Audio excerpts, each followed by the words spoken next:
Hi, it's Amy Farrow, and I buried my mom today. It was a beautiful, beautiful ceremony, and I look bald, but I have my hair back. And yes, I'm smoking, but this is just a temporary thing, a temporary relapse, because I kind of allowed it to be. Um, it was beautiful. I picked Sarah up, and she was coming out the door, and we went to St. Jude, and Sarah did very well. Um, you know, the man helping was so kind. He helped me get her wheelchair out and helped me get it all set up. And then when we came around to get her, she was already standing outside. She had gotten out of the car and was standing ready. And she got in there and she looked very pretty. And we saw her sister Sandy. And then Sandy showed us the cards. You can get these beautiful cards with a prayer on it. And we got that. And then I didn't even realize mom was there already, but of course she was. And I went around the corner and there she was. And she looked so beautiful. My sister Rebecca went early, like around 9 a.m. and or 10 a.m. I'm not sure. And did mom's hair.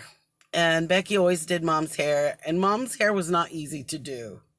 She had curly hair times 200. I mean, it was really curly, but Becky really made mom's hair look beautiful.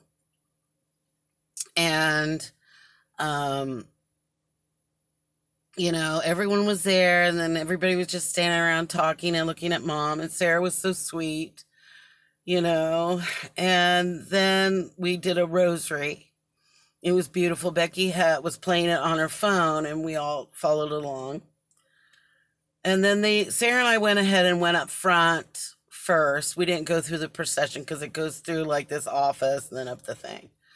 So we were sitting there waiting, and then Father, I forget his name now. He's someone that knows Becky because Becky worked in the diocese for 30 years. I mean, And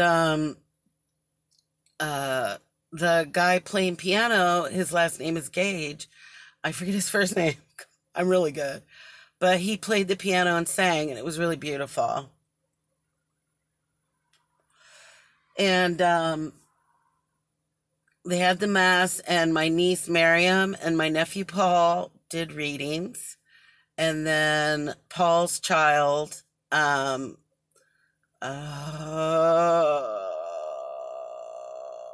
my God, I forget her name right now. Her brother is Owen, and she is, oh my God, I'm such an idiot. But anyway, she did a little prayer. And it was really sweet. And it was a beautiful mass. And Sarah and I actually took communion, so the church didn't burn down. You know, I didn't turn into flame. But and then we went to the graveyard and the cemetery, and actually, my brother-in-law, ex-brother-in-law, but he's still my brother-in-law, Muhammad, he helped Sarah and got her over the grass, which was really nice. So we were all able to be there at the gravesite. Now she's beside Dad. Her body is by his little body. And it was a beautiful goodbye. And then he actually did a blessing on Sarah for her to continue healing, which I really liked. He was a very nice priest. His vibe was pretty cool. And like when he saw Sarah come up, he's like, "You've had quite a journey today," because she really did a good job. And then everyone was going to go over to John's house. John, my nephew and his wife and kids live in Southwest Fort Wayne, and Sarah and I are up more central north, and we're the only ones left in Fort Wayne. And Um, the boys were pallbearers. My niece Noelle's husband Corey was a pallbearer, and my niece Miriam's partner Brian, he was a pallbearer. And then the boys, the nephews, and there were no flowers because during Advent there aren't, flower. I mean Advent, Lent. During Lent there is no flowers in the church. And we didn't have a viewing, so no flowers. But it was really beautiful, though. I mean, even without flowers, I mean, I think it was one of the most beautiful masses I've ever been to.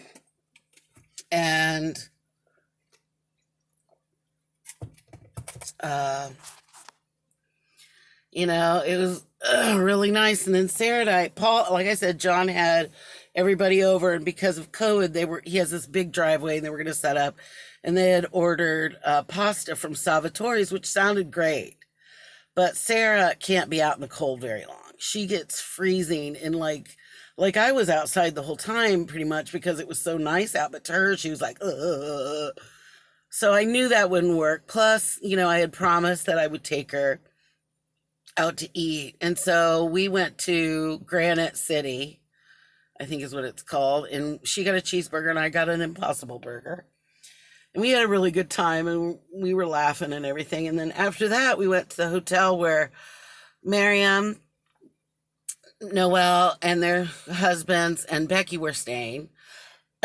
And we met my nephew, Kenga.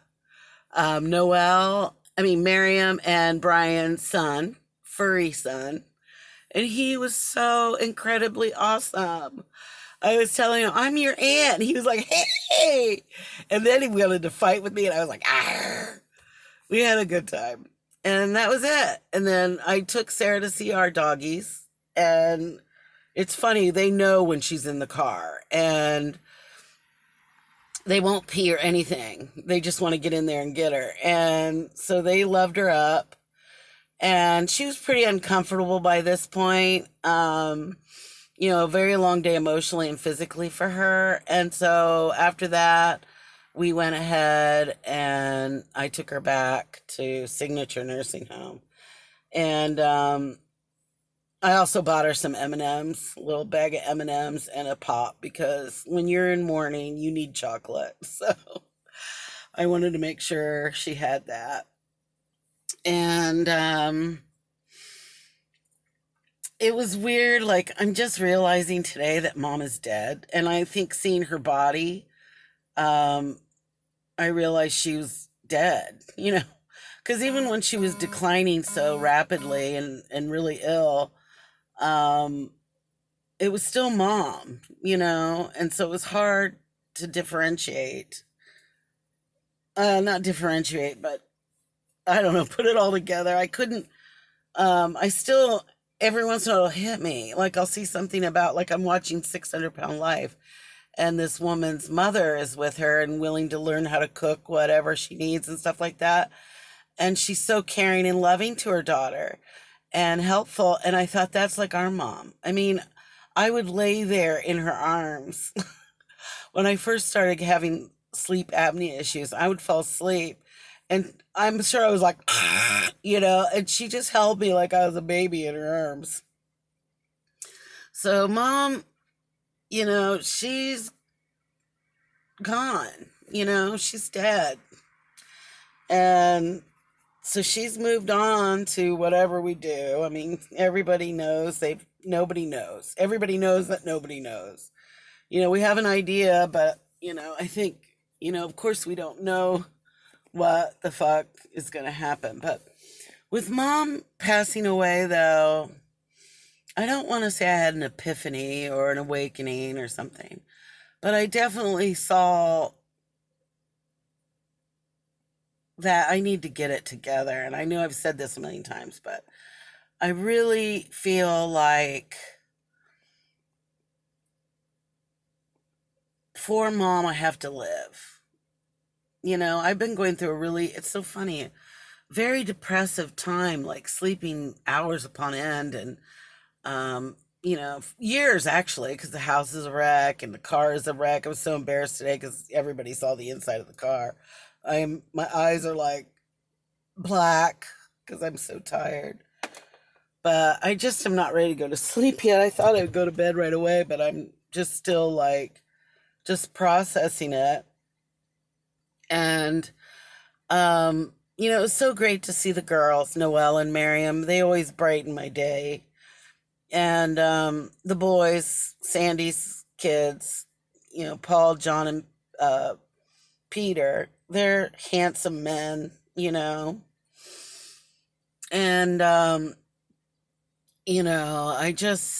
I felt, even though I felt awful because like I'm so fat, I can't find anything decent to wear, and I couldn't wear the shoes I wanted to wear, and that bothers me. I know people are like, who cares? But I've always been known for my shoes and handbags. And so I'm like, what the fuck? I got to get back to my shoes and handbags.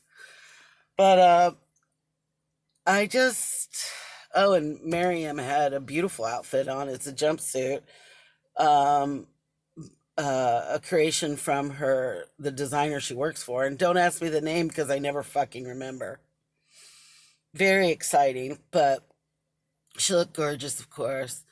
And little Noelle just looks so cute. Her style is more classic, preppy, and Miriam's more fashionista, classic. So they're both classic, and everybody looked really nice. And you know, I feel bad about not going to John's party because I don't want to feel like I was dissing him.